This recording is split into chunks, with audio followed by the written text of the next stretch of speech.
नमस्कार, स्वागत है आपका एबीपी न्यूज में। आपके साथ मैं अखिलेश आनंद हूं। तो 3 दिसंबर का इंतजार, कौन बनेगा इंडिया गठबंधन का सरदार?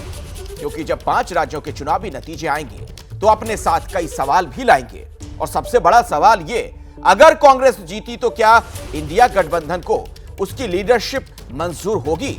और क्या कांग्रेस उन क्षेत्रीय दलों के सामने खुलकर बार्गेनिंग कर पाएगी जो अब तक कांग्रेस की ताकत को इग्नोर कर रहे थे? क्योंकि यह सिर्फ 5 राज्य जीतने का मुद्दा नहीं, इंडिया गठबंधन में कांग्रेस की भूमिका तय करने का भी इम्तिहान है।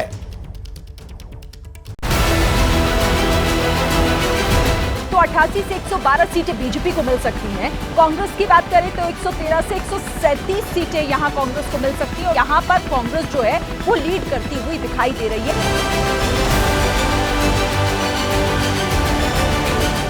किसके हाथ में इंडिया की कमान? 5 राज्यों के नतीजों से होगा ऐलान।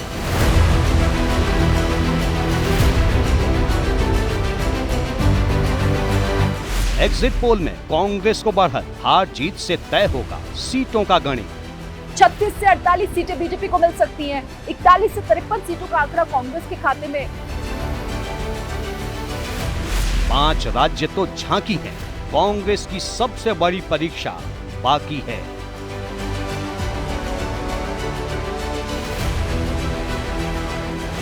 चौबीस से पहले होगा खेल या बना रहेगा इंडिया का मेल?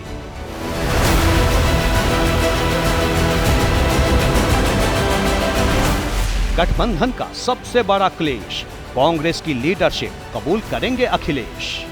अच्छा किया कांग्रेस ने, पहले हमसे दूर हो गए। मोदी के सामने कौन, चेहरे पर टूटेगा मौन? तो अभी तो जिसको हम लोग कांग्रेस पार्टी को आगे बढ़ाने के लिए हम लोग सब एकजुट होकर काम कर रहे थे, लेकिन अभी उनको कोई इस सब चीज की चिंता है नहीं। 3 दिसंबर का इंतजार, कौन बनेगा गठबंधन का सरदार? 5 राज्यों का विधानसभा चुनाव, किसी के लिए 24 का सेमीफाइनल है, किसी के लिए सम्मान की लड़ाई। क्योंकि जैसा एग्जिट पोल बता रहे हैं, वैसे ही नतीजे आए तो कांग्रेस सिर्फ सरकार नहीं बनाएगी, बल्कि एक तीर से कई निशाने लगाएगी। क्योंकि कई राज्य ऐसे हैं जहां कांग्रेस की हालत क्षेत्रीय दलों से भी पतली है। अब कांग्रेस को 5 राज्यों के जरिए उन सभी दलों को ना सिर्फ जवाब देना है, बल्कि अपना हक भी लेना है।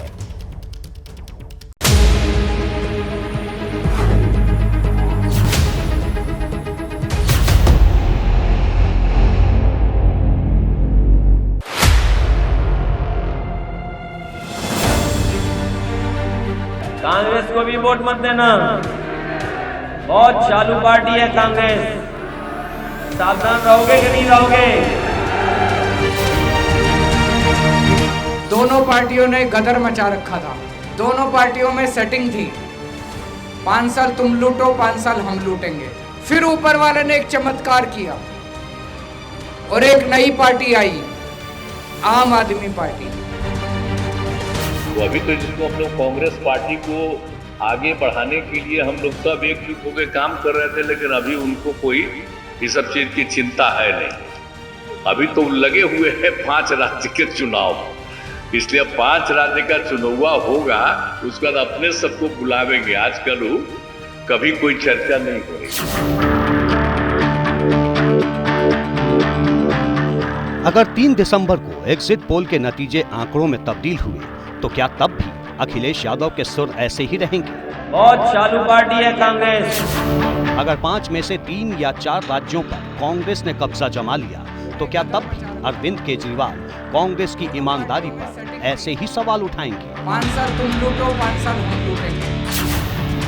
अगर कांग्रेस ने बीजेपी को मध्य प्रदेश और बीआरएस को तेलंगाना में हरा दिया और राजस्थान, छत्तीसगढ़ जैसे किलों को बचा लिया तो क्या तब भी नीतीश कुमार कांग्रेस पर ऐसे ही निशाना साधेंगे कि कांग्रेस इंडिया अलायंस के लिए कुछ नहीं कर रही? लेकिन अभी उनको कोई इस सब चीज की चिंता है नहीं। 2024 में बीजेपी को रोकने के लिए जिस इंडिया अलायंस का गठबंधन, उन्होंने बताया कि बहुत एक्सट्रीम पे जाके बीजेपी की सरकार बन रही, लेकिन मेरा मानना है कि मध्य प्रदेश में जो जनता का मन था वो बिल्कुल परिवर्तन के लिए वोटिंग है वहां पर, और मध्य प्रदेश 100% कांग्रेस वहां सरकार बनाएगी। राजस्थान में शुरू से हम लोग लड़ाई मान रहे थे कि राजस्थान में एक नेक टू नेक फाइट रहेगी, और तेलंगाना हमें लगता है कि हम बहुत क्लियर कट मेजॉरिटी के साथ सरकार बना रहे हैं। तमाम बड़े चैनलों ने स्पष्ट रूप से मध्य प्रदेश में के साथ साथ 4 राज्यों में कांग्रेस की सरकार बना रहे हैं। मध्य प्रदेश, छत्तीसगढ़, तेलंगाना, राजस्थान और मिजोरम में हंग सरकार आ रही है। ये इसलिए भाजपा का कुत्सित षड्यंत्र, घिनौना षड्यंत्र है कि अधिकारियों को डरा दो कि देखे काउंटिंग में होश में रहना, कार्यकर्ताओं को कांग्रेस के डिमोरलाइज कर दो। ये घिनौना षड्यंत्र अब चलने वाला नहीं है। लेकिन यहाँ सवाल कांग्रेस की जीत से ज्यादा इस बात का है कि अगर कांग्रेस जीती तो क्या उन तमाम क्षेत्रीय दलों को कांग्रेस की लीडरशिप कबूल होगी जो कांग्रेस से ज्यादा खुद को मजबूत मानते हैं। ऐसे एक नहीं कई राज्य हैं जहां कांग्रेस से ज्यादा क्षेत्रीय दलों का प्रभाव है, जिन्हें लगता है कि कांग्रेस का इन राज्यों में कोई वजूद नहीं और बीजेपी को क्षेत्रीय दल ही टक्कर दे सकते हैं। यूपी की 80, पश्चिम बंगाल की 42, बिहार की 40, तमिलनाडु की 39, दिल्ली पंजाब की 20 सीटों को मिलाकर करीब 221 लोकसभा सीटें ऐसी हैं जहां क्षेत्रीय दल हावी हैं।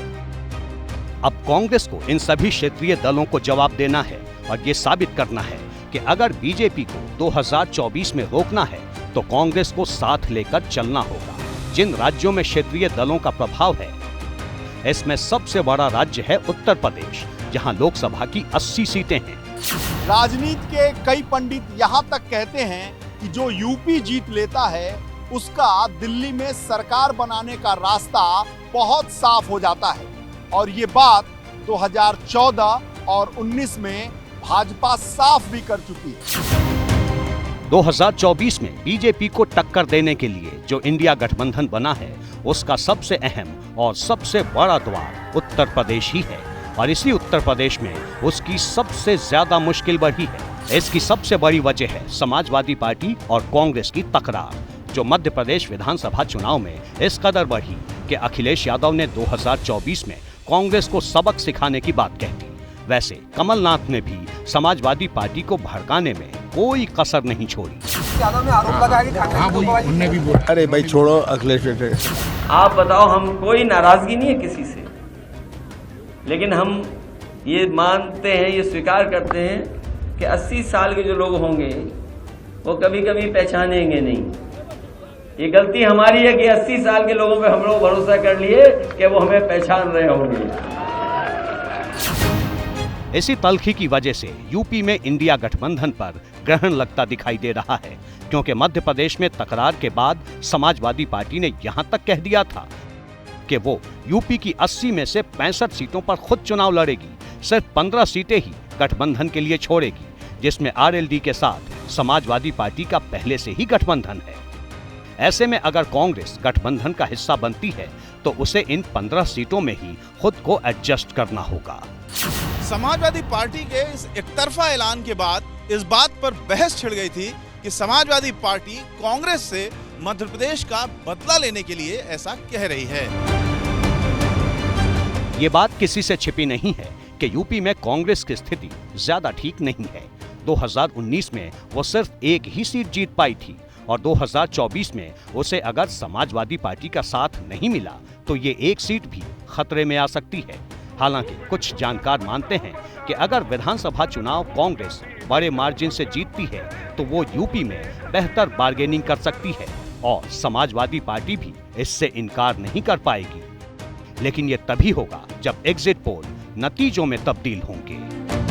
लेकिन उत्तर भारत में ही लड़ाई है। बीजेपी को के हारने या जीतने का जो संघर्ष है ये उत्तर भारत में ही। दक्षिण भारत की पार्टी बीजेपी नहीं है। कर्नाटक में थोड़ा बहुत वो ठीक ठाक परफॉर्मेंस करती है, लेकिन है उत्तर भारत की पार्टी। उत्तर भारत से इनकी सरकार बनी है, तो उत्तर भारत में और खासकर उत्तर प्रदेश में कांग्रेस को मोमेंटम मिले, इसके लिए बहुत जरूरी है कि कांग्रेस नॉर्थ इंडिया के तीनों राज्यों में अच्छा करे।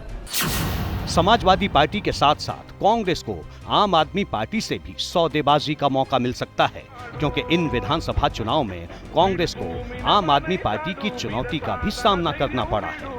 आम आदमी पार्टी ने मध्य प्रदेश में 70, राजस्थान में 65 और छत्तीसगढ़ में 57 सीटों पर चुनाव लड़ा। ऐसे में अगर कांग्रेस जीतती है तो वो न सिर्फ आम आदमी पार्टी को जवाब दे पाएगी, बल्कि दिल्ली और पंजाब की 20 सीटों पर भी बार्गेनिंग कर पाएगी, क्योंकि अब तक इन सीटों पर आम आदमी पार्टी ये कहते हुए अपना दावा ठोकती रही है कि वही बीजेपी को टक्कर दे सकती है। पंजाब में पिछली बार की तरह स्थिति नहीं होगी। पिछली बार कांग्रेस की सरकार थी, अब पंजाब में इस बार कांग्रेस घटेगी, तो यानी जो केरल, तमिलनाडु और पंजाब मिला के 31 सीटें आई थी, उससे कम सीटें कांग्रेस की आएंगी। तो बहुत सारी चीजें इफ्स एंड बट्स हैं। क्या होगा, कौन कितनी स्पेस देता है, आज के सिनेरियो मुझे नहीं लगता है, क्योंकि देखिए क्षेत्रीय पार्टियां ये जानती हैं, क्षेत्रीय पार्टियों का वोट बैंक और कांग्रेस का वोट बैंक कॉमन है। बीजेपी के पास कोई माइनॉरिटी वोट नहीं है, तो जाहिर सी बात है कि अगर कांग्रेस बढ़ेगी तो क्षेत्रीय पार्टी कमजोर होगी, और क्षेत्रीय पार्टी क्या कांग्रेस के नाते कि कांग्रेस केंद्र में आ जाए वो कमजोर होना चाहेंगी? कांग्रेस के लिए तीसरा राज्य पश्चिम बंगाल है, जहां 42 लोकसभा सीटें हैं।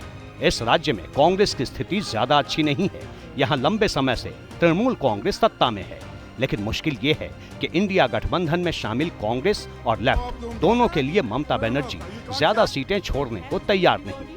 ऐसे में कांग्रेस 5 राज्यों में बेहतर प्रदर्शन करके अपने लिए सम्मानजनक सीटों के लिए दबाव डाल सकती है। देखिए, असम में एक बीच में बात हो रही थी, तो ये लोग, अब विधानसभा चुनाव में तो कोई हुआ नहीं, अब सवाल इस बात का है कि मेरा वही कहना है कि कितनी सीटों पर कांग्रेस मान जाएगी और कितनी सीटें ममता बनर्जी देने की स्थिति में होंगी। मुझे लगता है डबल डिजिट तो नहीं होगी। जिस चौथे राज्य में कांग्रेस की स्थिति क्षेत्रीय दल के सामने अल्पसंख्यकों वाली है, वो है बिहार, जहां कांग्रेस भले ही सरकार में शामिल हो, लेकिन बड़ा फेस जेडीयू और आरजेडी का ही है। ऐसे में कांग्रेस के हिस्से में कितनी सीटें आएंगी ये कहना मुश्किल है, क्योंकि मध्य प्रदेश में जेडीयू ने कांग्रेस से हिस्सेदारी मांगने की कोशिश की थी, लेकिन कांग्रेस ने उसे भाव ही नहीं दिया। इसके बाद जेडीयू ने 10 सीटों पर अपने उम्मीदवार उतार दिए, और बात उस वक्त और गर्मा गई जब नीतीश कुमार ने इंडिया गठबंधन का जिक्र करते हुए कांग्रेस की नीयत पर ही सवाल खड़े कर दिए। अब ये तो हो ही गया, तेजी से हो, लेकिन अभी तो काम ज्यादा नहीं हो रहा। अभी 5 जगह विधानसभा का चुनाव है, तो ये कांग्रेस पार्टी तो उसी में ज्यादा इंटरेस्टेड है। तो अभी तो जिसको हम लोग कांग्रेस पार्टी को आगे बढ़ाने के लिए हम लोग सब एकजुट होकर काम कर रहे थे, लेकिन अभी उनको कोई इस सब चीज की चिंता है नहीं। अभी तो लगे हुए हैं 5 राज्य के चुनाव, इसलिए 5 राज्य का चुनाव होगा, उसके बाद अपने सबको बुलावेंगे। आजकल कभी कोई चर्चा नहीं हो रही। अब सवाल बड़ा है कि क्या कांग्रेस खुद पर उठ रहे इन सवालों को अपनी जीत के शोर से शांत कर पाएगी? थर्ड पार्टीज हैं ऑलरेडी, तृणमूल है जहाँ पर, सीपीएम जहाँ पर है, जहाँ पर आरजेडी जेडीयू है, जहाँ पर एसपी बीएसपी है। इन राज्यों में कांग्रेस के लिए, क्योंकि पार्टी ऑर्गेनाइजेशन इतने समय से उन्होंने चुनाव नहीं जीता है, कांग्रेस ने इन राज्यों में लगभग 30 साल से ज़्यादा हो चुका है इन राज्यों में चुनाव जीते हुए, तो उसका पार्टी स्ट्रक्चर भी नीचे से बहुत बुरी तरह से हिला हुआ है। और क्योंकि लंबे समय तक आप जब पावर में नहीं होते हैं तो लोग आपके पास रहें क्यों, या तो इस उम्मीद में रहें कि आपकी सरकार बनने वाली है तब रहते हैं लोग, या सरकार में रहते हैं आप कुछ दे सकते हैं तब लोग पार्टी आपके साथ पार्टी में जुड़ते हैं। तो ये सरकार में आने की उसकी क्योंकि संभावना बहुत लंबे समय से नहीं रही है, तो मुझे नहीं लगता है कि कांग्रेस कोई इस बार जादू नहीं होगा, मतलब लोकसभा चुनाव में इस चुनाव के नतीजों की वजह से। जिस 5वें राज्य में कांग्रेस की स्थिति सरकार में शामिल होने के बाद भी न होने जैसी है, वो है तमिलनाडु। यहाँ डीएमके ही सबसे बड़ा प्लेयर है, लेकिन कांग्रेस की कोशिश ये होगी कि उससे ज्यादा न सही तो चुनाव लड़ने के लिए कुछ सीटें जरूर मिल जाएं। इसलिए इस वक्त कांग्रेस का सिर्फ एक ही लक्ष्य है कि 3 दिसंबर को वो ज्यादा से ज्यादा राज्यों में अपनी जीत का परचम लहराए, ताकि कोई भी क्षेत्रीय दल उसकी लीडरशिप को चुनौती न दे पाए।